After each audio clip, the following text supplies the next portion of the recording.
Hello everyone, आज हम बात करने वाले हैं हाइपर एल्डोस्टेरोनिज्म की। तो हाइपर एल्डोस्टेरोनिज्म हमको मालूम है कि एल्डोस्टेरॉन जो होता है, ये देखिए ये ज़ोना ग्लोमेरुलोसा से सिक्रेट होता है, यानी एड्रिनल ग्लैंड से। तो एड्रिनल कॉर्टेक्स के ज़ोना ग्लोमेरुलोसा से एल्डोस्टेरॉन सिक्रेट होता है, और जब यही ज़्यादा सिक्रेट होगा तो इसी को हम बोलते हैं हाइपर एल्डोस्टेरोनिज्म। और इसमें होता क्या है, तो देखिए बताया गया कि increase secretion of aldosterone from adrenal gland. तो एड्रिनल ग्लैंड से हम यहाँ पे बताया कि इसका सिक्रेशन बढ़ जाएगा। और इसमें क्लिनिकल फीचर क्या होता है, तो हाइपर टेंशन। तो देखिए हाइपर टेंशन इसका सबसे मोस्ट कॉमन क्लिनिकल फीचर है।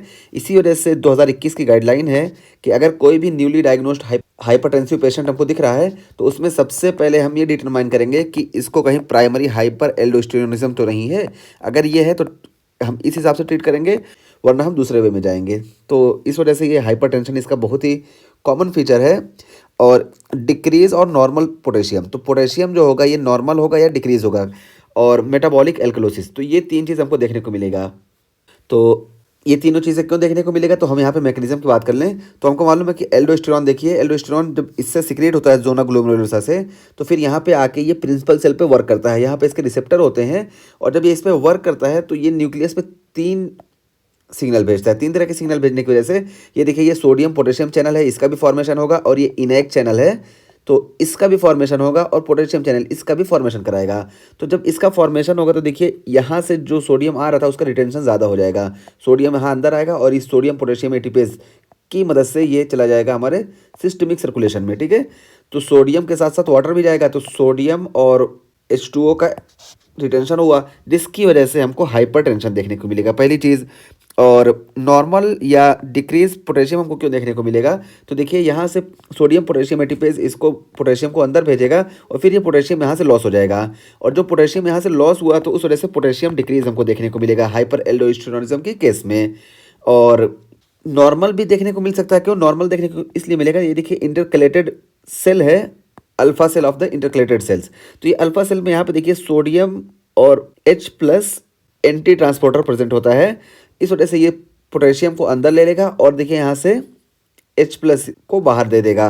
तो इस वजह से ये नॉर्मल भी देखने को मिल सकता है, लेकिन मोस्टली ये भी डिक्रीज होता है, क्योंकि जितना यहाँ से सिक्रेट हो रहा है उससे कम ही यहाँ एब्जॉर्ब होता है। तो इस वजह से यहाँ पे बता दिया गया कि ये नॉर्मल भी हो सकता है या डिक्रीज भी हो सकता है। तो लेकिन डिक्रीज मेनली होता है, ये हम यहाँ पे बताते चल रहे हैं। और मेटाबॉलिक एल्कलोसिस क्यों होगी, तो वो चीज़ यहाँ पे दिख गई कि जब हमारा H+ इधर से लॉस होगा तो मेटाबॉलिक एल्कलोसिस हमको देखने को मिलेगी।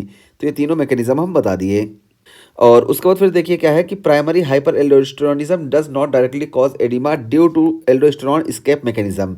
तो ये बता रहे हैं कि अगर एल्डोस्टेरॉन जो बढ़ रहा है वो प्राइमरी कॉज है, यानी प्राइमरी और सेकेंडरी क्या होता है, तो प्राइमरी देखिए एड्रिनल ग्लैंड में अगर प्रॉब्लम है, यानी जोना ग्लोमेरुलोसा में प्रॉब्लम है, यहाँ से ज़्यादा सिक्रेट हो रहा है, तो इसको हम प्राइमरी हाइपर एल्डोस्टेरोनिज्म बोलते हैं। और सेकेंडरी कब बोलते हैं, तो जब सर्कुलेटरी वॉल्यूम कम हो जाता है तो उस कंडीशन में रेनिन सिक्रेट होता है हमारे किडनी से, और रेनिन एंजियोटेंसिनोजन को कन्वर्ट कर देता है 1 में, और ये 1 कन्वर्ट हो जाता है 2 में लंग्स में, और ये 2 जाके स्टिमुलेट करता है एड्रिनल ग्लैंड को कि ये सिक्रेट करे एल्डोस्टेरॉन का। तो इस वजह से अगर वॉल्यूम डिक्रीज होने की वजह से हाइपर एल्डोस्टेरोनिज्म देखने को मिल रहा है तो इसको हम सेकेंडरी बोलते हैं। ठीक है, और प्राइमरी अगर प्रॉब्लम है एड्रिनल कॉर्टेक्स में तब होगा। ठीक है, तो ये दोनों हो गया।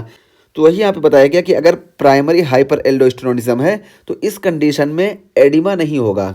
तो एडिमा इस कंडीशन में इसलिए नहीं होगा क्योंकि इसमें एल्डोस्टेरॉन एस्केप मैकेनिज्म वर्क करता है।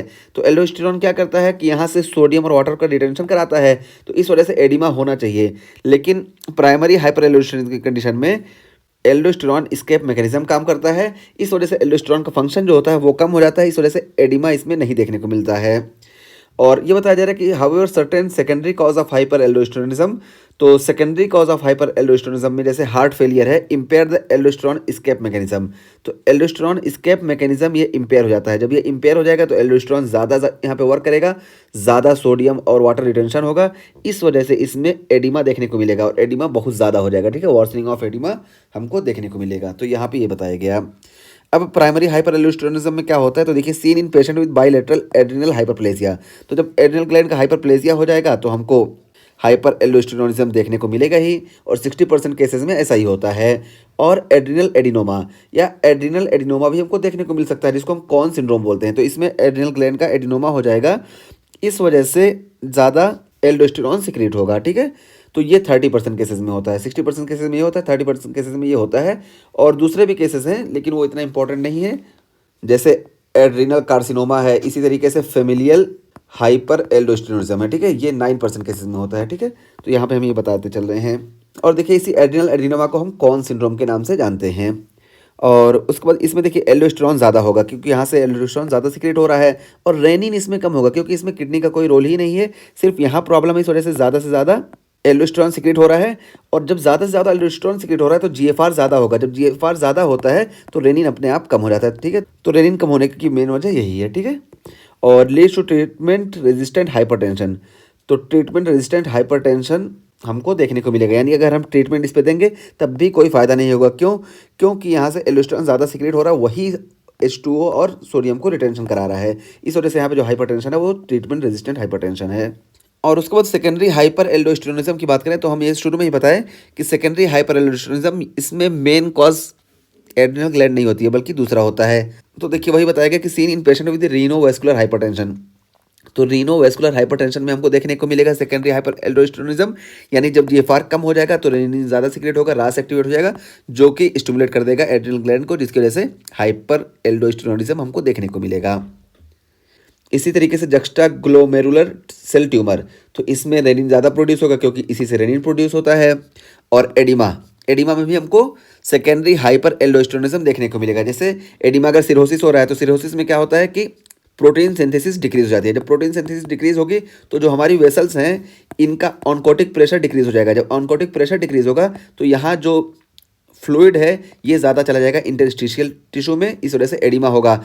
और जब ये फ्लूइड ज़्यादा इधर चला जाएगा तो यहाँ पे हाइपोवोलेमिया हमको देखने को मिलेगा, इस वजह से जीएफआर डिक्रीज होगा, और जब जीएफआर डिक्रीज होगा तो रेनिन सिक्रेट होगा, रास एक्टिवेट होगा, दोबारा वही क्या होगा, एल्डोस्टेरॉन और ज़्यादा सिक्रेट होगा। तो ये चीज़ यहाँ पे है। और हार्ट फेलियर में भी एक वॉल्यूम डिक्रीज हो जाता है, वॉल्यूम डिक्रीज होगा तो वही रास एक्टिवेट होगा, जिसकी वजह से हाइपर एल्डोस्टेरोनिज्म देखने को मिलेगा। और जब हाइपर एल्डोस्टेरोनिज्म होता है तो उसकी वजह से वाटर और सोडियम रिटेंशन ज़्यादा होगा, जिसकी वजह से एडिमा होगा। और नेफ्रोटिक सिंड्रोम, तो नेफ्रोटिक सिंड्रोम में भी क्या होता है कि प्रोटीन ज़्यादा लॉस हो जाती है, जब प्रोटीन ज़्यादा लॉस हो गई ग्लोमेरुलस से, उसकी वजह से वेसल्स में ऑनकोटिक प्रेशर इसमें भी कम हो गया, ऑनकोटिक प्रेशर कम हुआ तो इधर जो फ्लूइड आ रहा था वो चला जाएगा हमारे इंटरस्टिशियल टिश्यू में, और यहाँ पे एडिमा होगा, और यहाँ पे फ्लूइड कम होने की वजह से दोबारा जीएफआर कम होगा, और जीएफआर कम होगा तो दोबारा ये रास को एक्टिवेट करेगा, यानी रास एक्टिवेट होते जाएगा और एडिमा बढ़ते जाएगा।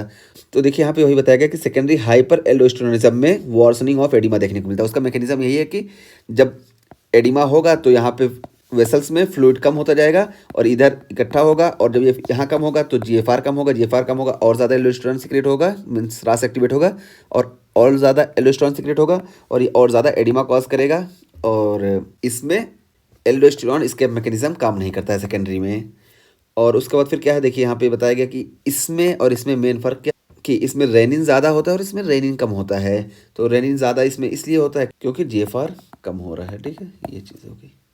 तो हमने यहाँ पे यही बात किया, हाइपर एल्डोस्टेरोनिज्म में दो चीज़ की, प्राइमरी अगर है तो प्राइमरी में हमको एडिमा नहीं देखने को मिलेगी क्योंकि इसमें एल्डोस्टेरॉन एस्केप मैकेनिज्म वर्क करता है।